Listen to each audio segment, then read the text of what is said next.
ప్రతిపైన మా కన్న తండ్రి, మీ పరిశుద్ధ ఘనమైన నామానికి స్తుతులు స్తోత్రము తెలియజేస్తున్నాను తండ్రి. నిన్నటి దినాన్ని చూడలేక తండ్రి, అనేకులు తండ్రి కాలగర్భంలో కలిసిపోయి ఉంటుండగా తండ్రి, నిత్యులమైన మమ్మల్ని తండ్రి జ్ఞాపకం చేసుకుని తండ్రి మరొక దినాన్ని తరుణాన్ని మా జీవితాల్లో మాకు ప్రసాదించి తండ్రి మా బ్రతుకుల్లో మీ చిత్తాన్ని నెరవేర్చవలసిన వారమై ఉన్నామన్న వాస్తవాలను తండ్రి మేము గురి తిరుగున్నట్లు తండ్రి, మీ కుమారుని యొక్క పునరుత్థాన దినాన్ని పురస్కరించుకొని తండ్రి జరపబడుతున్నటువంటి ఈ ఆరాధనకు తండ్రి ఆయా ప్రాంతాల్లో ఉన్నటువంటి మీ పిల్లలందరినీ ఐక్యంగా సమకూర్చినందుకు మీ పాదాలకు వందనాలు తండ్రి. ఇంతవరకు తండ్రి మీ కుమారుని నిలబెట్టుకుని తండ్రి అనేకమైన మాటల చేత తండ్రి మమ్మల్ని బలపరిచారు. మీ పాదాలకు వందనాలు తండ్రి. మరొక తరుణంలో తండ్రి మరొక అంశం పైన తండ్రి మాట్లాడడానికి బలహీనుడనైన నేను సిద్ధపడి ఉంటుండగా తండ్రి జ్ఞాపకం చేసుకోండి. పరిశుద్ధాత్మ దేవుని సహాయం చేయదు తండ్రి వాక్య పరిచర్యను నడిపించవలసిందిగా ప్రాధేయపడుతూ విన్న మీ మాటలు తండ్రి నిష్ప్రయోజనం కాకుండా హృదయంలో నాటబడి ఫలించి అభివృద్ధి పొంది మహావృక్షంగా మారి తండ్రి నీకు ఫలములు తీసుకుని వచ్చేదిలాగున ఉండులాగున తండ్రి ఫలింప చేయమని ప్రాధేయపడుతూ ఘనత మహిమ ప్రభావాలు మీ నామానికి ఆరోపిస్తూ క్రీస్తు నామాన్ని ప్రార్థన పెట్టుకున్నామా పరమ తండ్రి. ఆమేన్.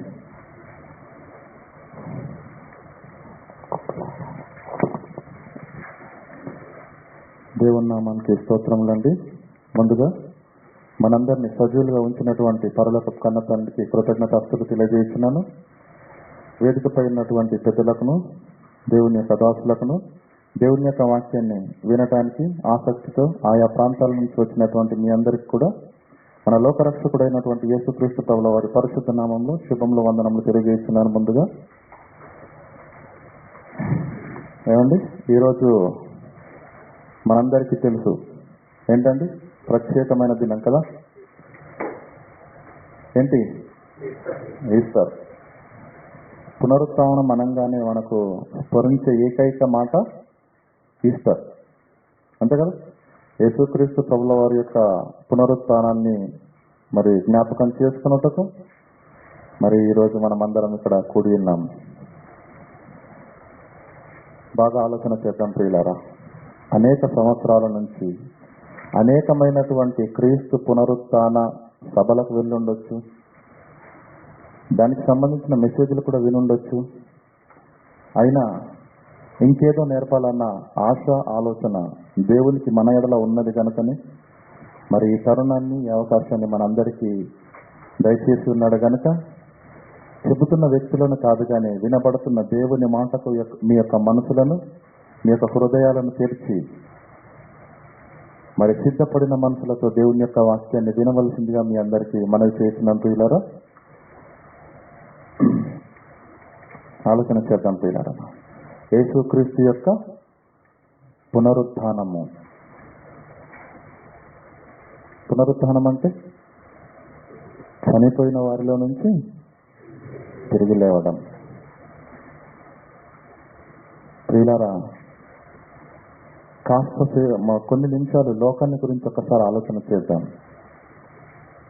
భూమి మీద పుట్టినటువంటి ప్రతి మనిషి ఆదాము మొదలుకొని ఇప్పటి వరకు తల్లి గర్భాల గుండా పుట్టుకొస్తున్నటువంటి ప్రపంచంలో ఉన్న కోటాను కోట్ల మంది ప్రజానికము జనులు తెలుసుకోవలసిన అతి ప్రాముఖ్యమైన విషయం ఏంటో తెలుసా? అతి ప్రాముఖ్యమైన విషయం. నేను క్రైస్తవుల గురించి మాట్లాడట్లేదండి. భూమి మీద పుట్టుకొస్తున్న అనేక మంది స్త్రీలు కానీ పురుషులు కానీ జనులు వారందరూ తెలుసుకోవలసిన అతి ప్రాముఖ్యమైన విషయం ఏంటో తెలుసా? అతి ప్రాముఖ్యమైన విషయం. వాళ్ళు అనుకుంటున్నది ముందు చెప్తాను, వాళ్ళు ఆలోచించినది తర్వాత చెప్తాను. వాళ్ళు అనుకుంటున్నది ఏంటో తెలుసా అండి? జననానికి మరణానికి మధ్య ఉన్న ఈ వ్యవధి ఉన్నది చూశారు, ఇదే జీవితం అని అనుకుంటున్నారు. అర్థమవుతుందో లేదు? జననానికి ముందు, క్షమించండి, జననానికి మరణానికి మధ్యలో ఉన్న ఈ కాలం ఉన్న చూసారు, ఇదే జీవితం అనుకుంటున్నారు, ఇదే శాశ్వతం అనుకుంటున్నారు. దీని కొరకే ప్రయాసపడుతున్నారు, దీని కొరకే కష్టపడుతున్నారు, దీని కొరకే పోగు చేస్తున్నారు. ఏమండి 24 గంటల్లో ఏ గంట నువ్వు శ్రమ పడినా దేని కొరకు? ఈ జీవితం కొరకే. మనకు మంచి సామెత ఉంది కదండి, కోటి విద్యలు ఏంటి? కోటి విద్యలు కూటి కొరకేనా? అవును, కోటి విద్యలన్నా అహర్నిశలు ప్రతి మనిషి కోటికి లేని పేదవాడి నుంచి కోట్లకు పడగలెత్తినటువంటి కోటీశ్వరుల వరకు ప్రతి వాణ్ణి ప్రయాసం ఈ జీవితం కోసమే. ఈ జీవితం కోసమే, జనన మరణాల మధ్య ఉన్న ఈ వ్యవధి కోసమే.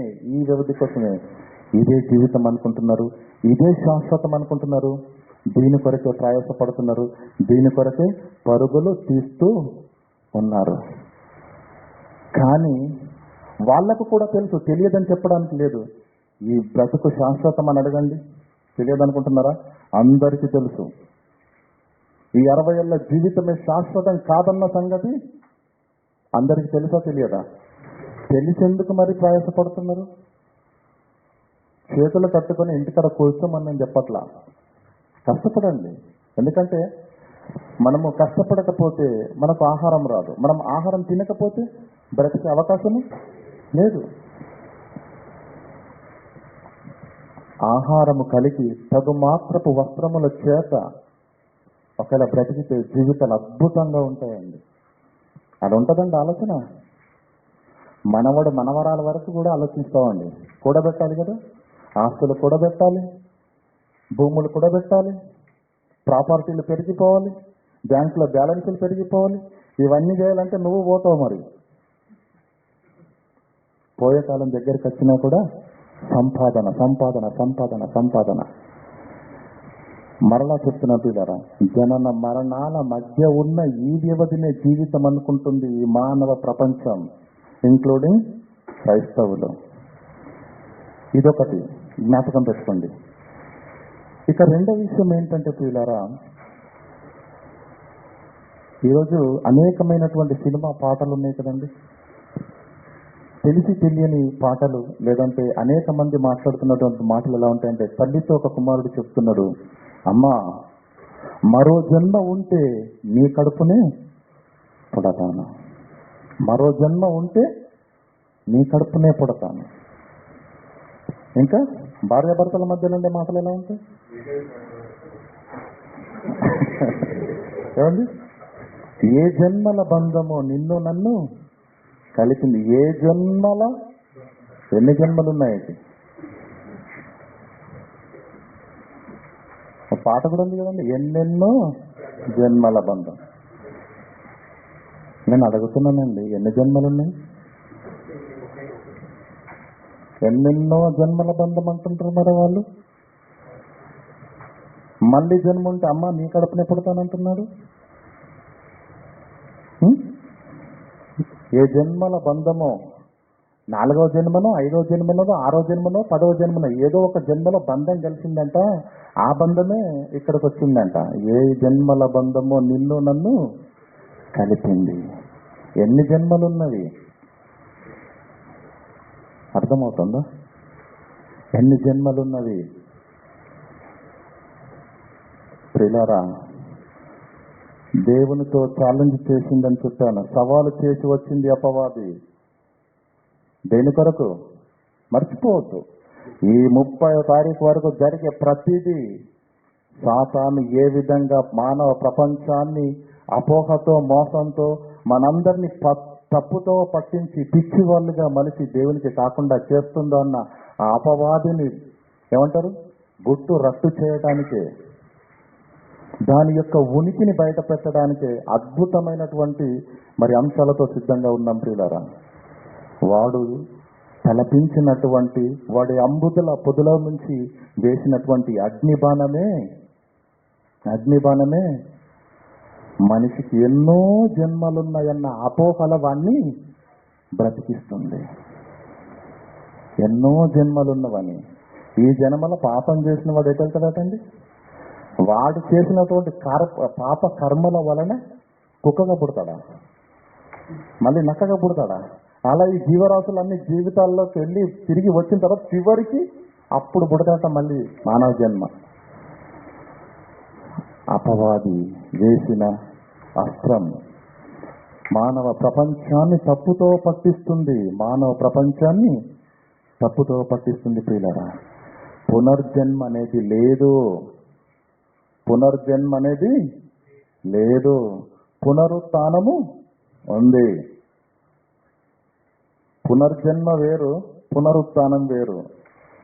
కన్ఫ్యూజ్ కావద్దు. ఈ జన్మ తర్వాత మరో జన్మ కాదు. పునరుత్థానం అంటే యేసును చూస్తున్నామే, మరో జీవితము, మరో జీవితం. అర్థమవుతుందా లేదా? బైబిల్ పునర్జన్మను సపోర్టు చేయలేదు, కానీ పునరుత్థానాన్ని సపోర్ట్ చేసింది. ఆ పునరుత్థానాన్ని గురించి ఈరోజు మనము అద్భుతమైనటువంటి మరి వివరణలోకి వెళ్దాం ప్రియులారా. ఏమండి? ఆ పునరుత్థానాన్ని పురస్కరించుకుని ఈరోజు ప్రపంచ క్రైస్తవ్యం అంతా ఈస్టర్ పండుగగా చేసుకుంటున్నారు కదా. మీరు ఒకసారి ఆలోచించండి. యేసుక్రీస్తు భూమి మీదకి వచ్చి మరణించి తిరిగి లేచి శిష్యులకు ఏం చేశాడని ఇందాక బ్రదర్ చెప్పాడు. తాను బ్రతికాన్రా నాన్న, చూడండి నీ యేసునే, నీ బోధకుల్ని, నీ పేతురు, నేను నా కొరకు ప్రాణమైన ఇస్తానన్నావయ్యా, బ్రతికొస్తే నన్ను చూడట్లేదు, నేను నీ బోధకుల్ని, నీ యేసుని, చూడండి బ్రతికొచ్చి తాను సజీవునిగా కనపరుచుకున్నాను. అంటే పునరుత్థానము ఉన్నదని మానవ ప్రపంచాన్ని నమ్మించటానికి యేసుక్రీస్తే పరలోకములో నుంచి తండ్రి సింహాసనాన్ని విడిచి భూమి మీదకి వచ్చి తానే స్వయంగా మరణించి మృతులలో నుండి తిరిగి లేచి చూడండి ప్రపంచాన్ని నమ్మించటానికి పరలోకం నుంచి ప్రభువే కదలవలసిన అవసరత ఏర్పడిందంటే అప్పటి వరకు మానవ ప్రపంచాన్ని, సమాజాన్ని, మరొక జీవితము లేదని, ఈ జీవితమే శాశ్వతమని ప్రతి మనిషిని తన కుయుక్తులతో, తన మాయలతో మానవ ప్రపంచాన్ని తన వైపు మలుచుకొని ప్రతి మనిషిని పాతాళాగ్ని గుండానికి నడిపించటానికి అది నడుం కట్టి ప్రతి మనిషిని మత్తులో ముంచిన ఆతరణంలో వీరందరికీ కమ్మినటువంటి తెరలన్నింటినీ తీసి చావు తర్వాత మరొక జీవితం ఉన్నది, అది మృతుల పునరుత్థానాన్ని మీరు నమ్మాలి అని ప్రపంచాన్ని నమ్మించటానికి యేసుక్రీస్తు తండ్రి సింహాసనంలో నుంచి భూమి మీదకి దిగవలసిన అవసరత ఏర్పడింది. అంటే ఎంత అబద్ధంలో ముంచేస్తే దాన్ని నమ్మించటానికి ఎవరిని పంపించడండి? ఎవరిన్న పని అవ్వదు అని నేనే వెళ్ళాలి అనుకొని ముల్లోకాల చక్రవర్తి యేసుక్రీస్తు తానే భూమి మీదకి దివి నుంచి భూమికి దిగి దేవుడిగా ఉన్న ఆయన నరుడిగా, ఒక పేదవాడిగా, ఒక సామాన్యుడిగా బ్రతికి మరణించి తిరిగి లేచి మృతులలో నుంచి తాను సజీవంగా ఈ మానవ సమాజానికి కనపరుచుకున్నాడు. ప్రియులారా, అంత జరిగినా తాను కనపరుచుకున్న ప్రియులారా, ఎంతవరకు మానవ సమాజం, లేదంటే ఎంతవరకు క్రైస్తవ సమాజం క్రీస్తు యొక్క పునరుత్థానాన్ని నమ్మింది? అర్థమవుతుందా? ఇంత చేసినా ఎంతవరకు గ్రహించగలిగారు, ఎంతవరకు నమ్మగలిగారు క్రీస్తును? ఏమండి, ఈరోజు ఈస్టర్ కదండి. రేపటి దినాన మనకి ఇక్కడ న్యూస్ పేపర్ రాదు, కానీ ఇండియా ప్రాంతాల్లో ఉన్నట్టయితే రేపటి దినాలలో డిస్ట్రిక్ట్ స్పెషల్ పేపర్లలో ఏమని వస్తుందండి? ఫలానా గ్రామంలో క్రైస్తవ విశ్వాసులు ఏమని రాస్తారు? క్రైస్తవ విశ్వాసులు వైభవోపేతంగా జరిగినటువంటి ఈస్టర్ ఆరాధన, ఈస్టర్ పండుగ ఏదో రాస్తుంటారండి. నేను అడుగుతున్నాను ప్రశ్న, వచ్చిన వాళ్ళందరూ విశ్వాసులేనా? విశ్వాసులు అంటే ఎవరు? ఇప్పుడు అర్థమవుతుందిలేండి. 2 కొరింథీయులకు రాసిన పత్రిక 4వ అధ్యాయం 4వ వచనం.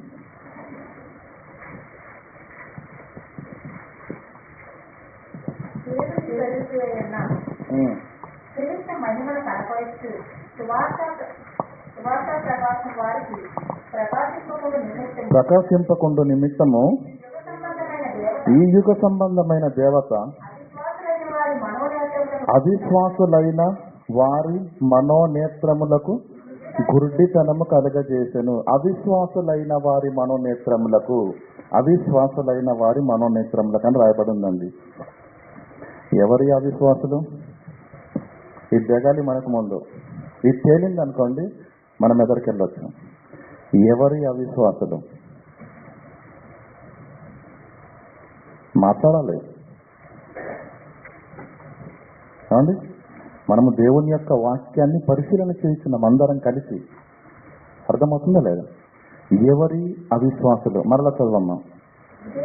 దేవుని స్వరూపి అయ్యున్న క్రీస్తు మహిమను కనపరుచు సువార్త ప్రకాశము వారికి కనబడకుండా నిమిత్తము, వారికి కనబడకుండా నిమిత్తము, వారికి ప్రకాశింపకుండా నిమిత్తము ఈ యుగ సంబంధమైన దేవత, అవిశ్వాసులైన వారి మనోనేత్రములకు గుడ్డితనము కలుగజేసెను. అవిశ్వాసులైన వారి మనోనేత్రములకు గుడ్డితనము కలుగజేసెను. అవిశ్వాసులైన వారి మనోనేత్రం. ఎవరి అవిశ్వాసులు? ఏమండి, ఎవరి అవిశ్వాసులు చెప్పండి. అన్యులా? అవిశ్వాసులు అనండి. మరి క్రైస్తవులు విశ్వాసులు కదండి మరి, కదా? ఏమండి, అవిశ్వాసులు అని ఉంది కదా ఇక్కడ. విశ్వాసులని క్రైస్తవులు అంటారా అనరా? క్రైస్తవులైనా? విశ్వాసులు అంటే క్రైస్తవులైనా? మరి ఇక్కడ ఏమని రాయబడింది? అవిశ్వాసులైన వారి మనోనేత్రములకు గుడ్డితనం కలగజేశాను. అవిశ్వాసులకు గుడ్డితనం కలగజేయడం ఏంటి? ఇంతకు విశ్వాసులందరూ విశ్వాసులేనా, లేదంటే క్రైస్తవులందరూ విశ్వాసులేనా? ఎవరి అవిశ్వాసులు? పైనుంచి చదవండి మరలా. దేవుని స్వరూపి అయ్యున్న క్రీస్తు మహిమను ఏది కనపరుస్తుంది? సువార్త ప్రకాశము. సువార్త ప్రకాశము ఎవరి మధ్య ప్రజ్వలిల్లుతున్నది? సువార్త ప్రకాశము ఎవరి మధ్య ఉదయిస్తున్నది? సువార్త ప్రకాశము ఎవరి మధ్య కాయిస్తున్నది? క్రైస్తవుల మధ్య. అంతే కదండి. సువార్త నేను అన్యుడు వింటాడా? సువార్త ప్రకాశము వారికి ప్రకాశింపకుండా నిమిత్తము ఈ యుగ సంబంధమైన దేవత అవిశ్వాసులైన వారి మనోనేత్రం. అసలు సువార్త వినేదే విశ్వాసులు, అంతేనా కాదండి? సువార్తను ఎవరు వింటారు? విశ్వాసులే ఉంటారు, క్రైస్తవులే వింటారు కదా. అయితే అవిశ్వాసులైన వారి మనోనేత్రములకు గుడ్డితనము కలగజేసెను. ఇంకా మీకు అర్థం కాలేదు కదా? ఆ విశ్వాసులు అంటే ఇప్పుడు తేలిపోదు. ఒకసారి చూడండి మత్తయి సువార్త, లేదంటే అపోస్తుల కార్యం తీయండి. అపోస్తుల కార్యం 28, 26కు వచ్చిన తర్వాత ఇక్కడికి వద్దాం.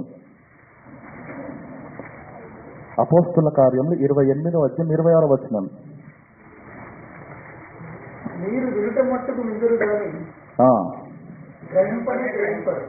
దేవుని స్వరూపి అయ్యున్న క్రీస్తు మహిమను కనపరుచు సువార్త ప్రకాశము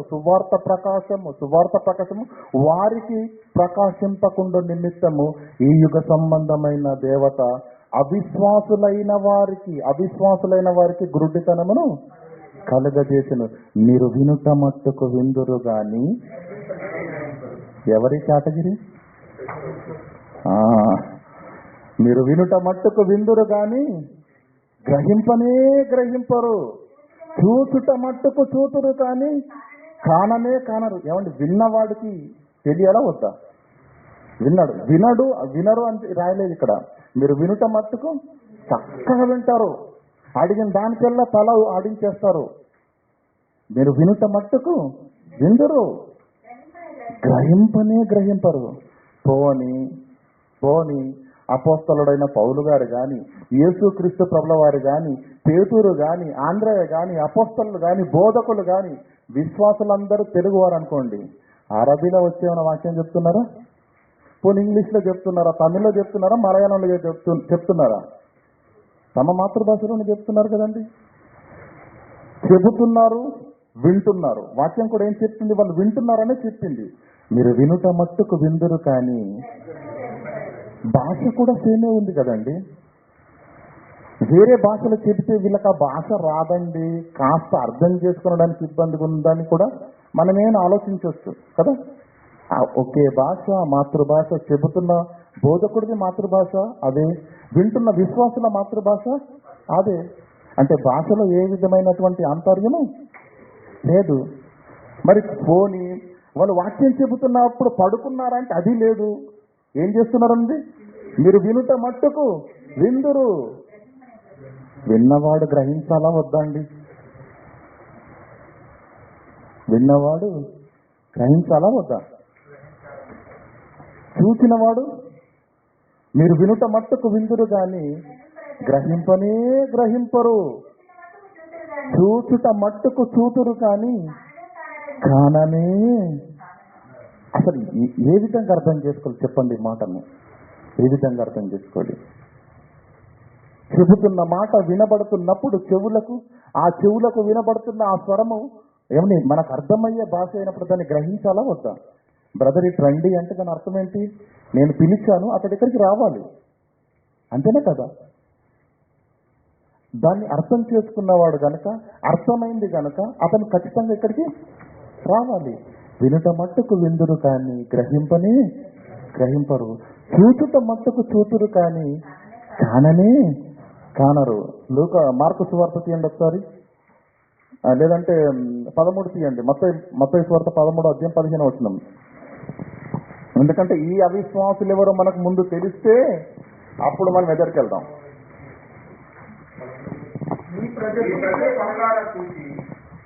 ఈ ప్రజలు కనులార చూచి చెవులార విని హృదయముతో గ్రహించి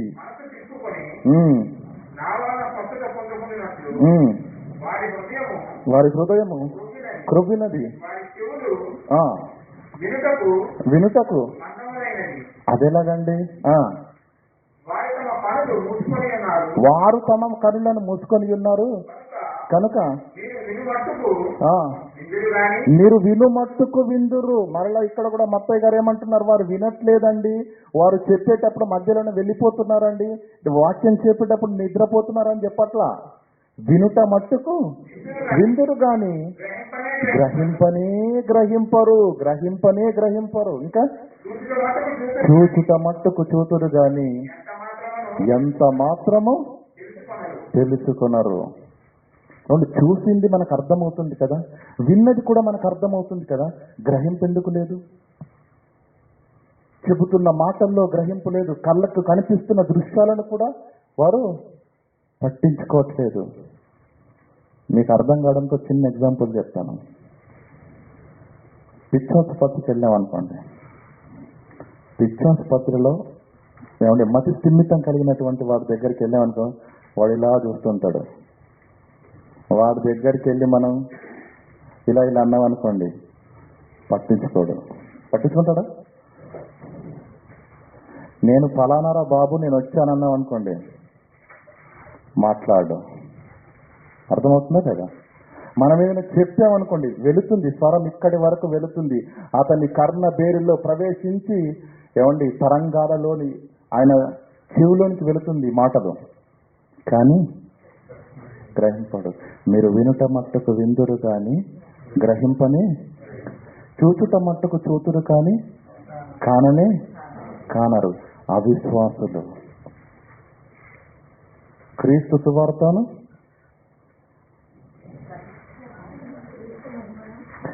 దేవుని స్వరూపి అయ్యున్న క్రీస్తు మహిమను కనపరచు సువార్త ప్రకాశము వారికి ప్రకాశింపకుండా నిమిత్తము. వారికి అంటే ఎవరికి? వింటున్న వారికి, చూస్తున్న వారికి. ఏమంటే వింటున్న వారికి, చూస్తున్న వారికి ప్రకాశింపకుండా నిమిత్తము ఈ యుగ సంబంధమైన దేవత అవిశ్వాసులైన వారికి గురుడితనంను కలుగ చేసెను. మార్కు సువార్త.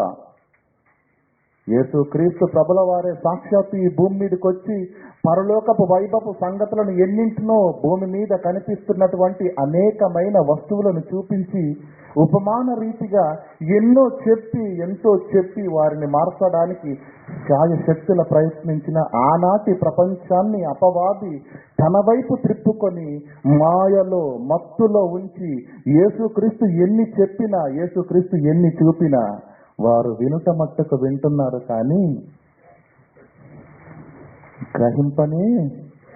గ్రహింపట్లేదు. చూచుట మట్టుకు చూస్తున్నారు, స్వస్థతలు చూస్తున్నారు, అద్భుతాలు చూస్తున్నారు, యేసుక్రీస్తు చేసిన ప్రతిదీ చూస్తున్నారు, కానీ పనిచేయట్లా. అర్థమవుతుందా లేదా? మరలా మార్కు సువార్త 7వ అధ్యాయం 14వ వచనం. అప్పుడు ఆయన జన సమూహమును మరలా తన యుద్ధకు పిలిచి, మీరందరూ నా మాట విని గ్రహించుడి. నా మాటలు వినడం కాదు, మీరు జన సమూహమా ఎంతో గొంతు చించుకొని మహాజ్ఞాన సంగతులు మీ బ్రతుకులను మార్చే మాటలు నేను ఎంత చెబుతున్నాను. మీరేం చేయాలో తెలుసా? మీరేం చేయాలో వినడం కాదు, నాకు వినడంతో పనుల, మీరు గ్రహించాలి.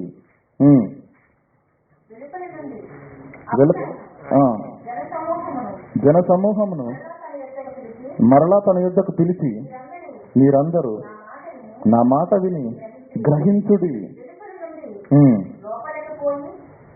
వెలుపలి నుండి లోపలికి పోయి మనిషిని అపవిత్రంగా చేయగలిగినది ఏది లేదు, కానీ లోపల నుండి బయలు వెళ్ళినదే మనిషిని అపవిత్రంగా చేయగలను. జన సమూహమును విడిచి ఇంటిలోనికి వచ్చినప్పుడు ఆయన శిష్యులు ఈ ఉపమానాన్ని గురించి యేసుక్రీస్తుని అడిగాడండి. ఆల్రెడీ యేసుక్రీస్తు ప్రసంగం అయిపోయింది. జన సమూహమును అని పిలిచాడు. జన సమూహమా, మీరంతా నా మాటలను గ్రహించండి అని చెప్పి అద్భుతమైనటువంటి వాక్యాన్ని చెప్పేశాడు. ప్రసంగం అయిపోయింది యేసుక్రీస్తుది. అప్పుడు యేసుక్రీస్తు వీళ్ళందరూ వెళ్ళిపోయిన తర్వాత జన సమూహమును విడిచి ఇంటిలోనికి వచ్చినప్పుడు ఆయన శిష్యులు ఈ ఉపమానమును గురించి ఆయన అడగగా ఆయన వారితో ఇట్లనెను, మీరును ఇంత అవివేకులై ఉన్నారా? వాళ్ళు గ్రహించట్లేదనే నేను గొంతు చించుకొని అరుస్తున్నాను. అందుకే ప్రసంగానికి ముందే చెప్పాను ఏమని, నా మాటలు గ్రహించండి. జన సమూహమా, నా మాటలు విని గ్రహించండి, విని గ్రహించండి. ప్రసంగానికి ముందే చెప్పాను ఆ మాట. శిష్యులు కూడా విన్నారు ఆ మాటను. అందరు వెళ్ళిపోయిన తర్వాత ఇంటిలోనికి వచ్చి శిష్యులు ఏమంటున్నారు తెలుసా? ఈ ఉపమానం మాకు చెప్పు అని అన్నప్పుడు ఏమంటున్నాడు ఆయన వారితో ఇట్లనను, మీరును ఎంత వివేకులై ఉన్నారా? అంటే మీకు కూడా అర్థం కాలేదన్నమాట. మరి చెప్పినప్పుడు విన్నారు బాని, అడిగిన ప్రతిదానికి తలాడించారు. వినుట మట్టుకు విందురు కానీ గ్రహింపరు, చూసుట మట్టుకు చూతురు కానీ కాననే కానరు. మార్కు సువార్త 8వ అధ్యాయం 17వ వచనం.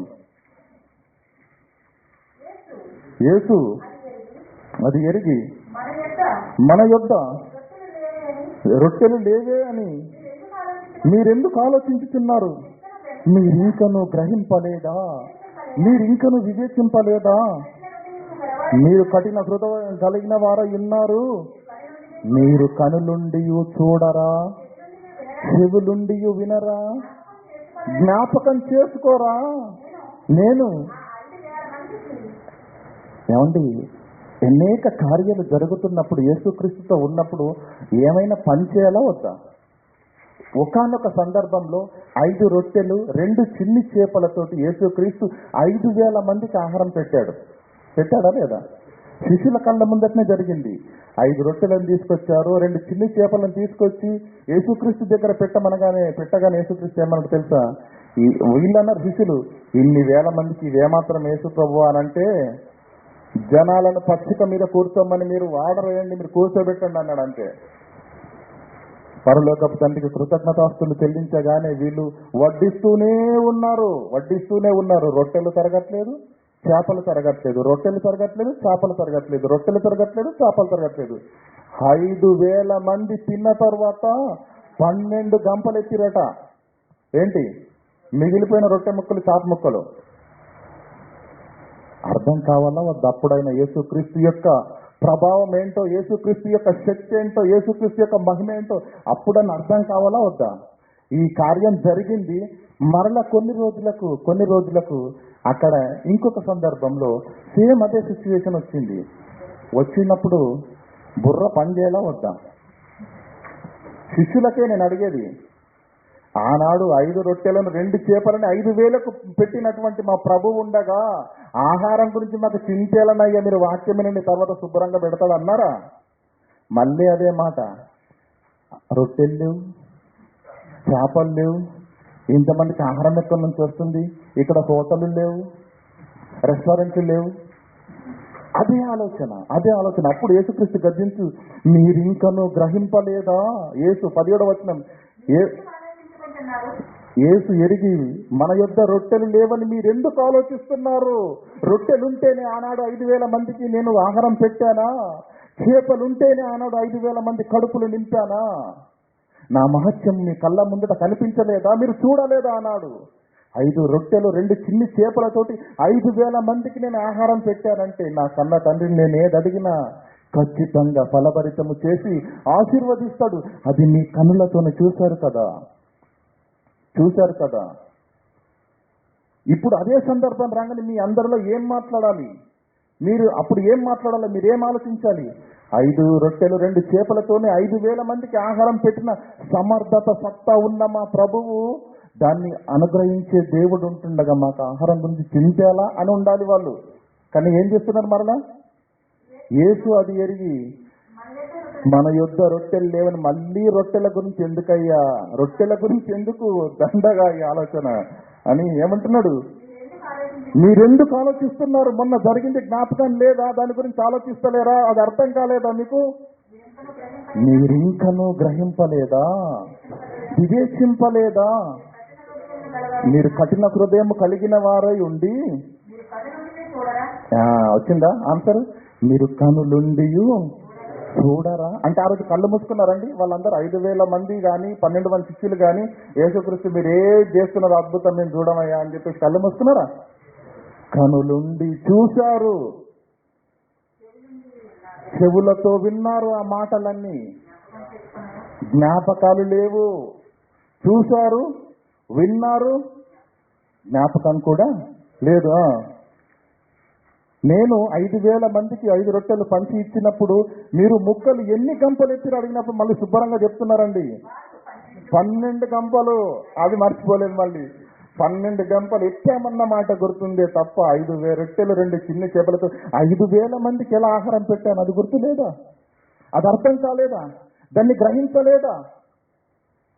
కనులుండియు చూడకయు, చెవులుండియు విన్నక, జ్ఞాపకం చేసుకొనక చెప్పిరి. 4,000 మందికి రొట్టెలు నేను విరిచి పంచినప్పుడు ఆయన అడగగా వారు ఏడనిరి. ఈ ఆన్సర్లు బాగానే చెప్తున్నారు కానీ ఆయన అడిగింది వీళ్ళకి అర్థం కావట్లేదు. మీరు ఇంకను గ్రహింపలేకున్నారా? అందుకు మీరు ఇంకనూ గ్రహింపకున్నారా? ఎవరు ఈ అవిశ్వాసులు? దేవుని స్వరూపి అయ్యున్న క్రీస్తు మహిమ యొక్క సువార్త ప్రకాశము. యేసుక్రీస్తు ఎవరికి చెప్తున్నాడండి? యేసుక్రీస్తు చెప్తున్న మాటలు వింటున్న వాళ్ళు ఎవరు? యేసుక్రీస్తు మాటలు వింటున్న వారెవరు? ఆనాటి నుంచి ఈనాటి వరకు క్రైస్తవులు. అవునా? అంతేనా కదా? అయితే క్రీస్తు మాటలు వినిపింపబడుతున్నప్పుడు, క్రీస్తు యొక్క బోధలు వినిపింపబడుతున్నప్పుడు అనేక మంది బోధకుల చేత ఏం జరుగుతుందో తెలుసా? దేవుని స్వరూపి అయి ఉన్న క్రీస్తు మహిమను కనపడుతూ సువార్త ప్రకాశము ప్రకటింపబడుతున్నప్పుడు, ప్రకాశిస్తున్నప్పుడు ఈ యుగ సంబంధమైన దేవత బాగా అలర్ట్ అయిపోయి ఈ సువార్త ప్రకాశం గాని వారి హృదయంలోనికి వెళ్ళిందనుకో, ఇంకిడ మన మాటేండు ఏం చేస్తుందట? మెల్లగా గుడ్డితనము కలగజేస్తుందట. ఎలా? మీరు వినుట మట్టుకు వింటారు,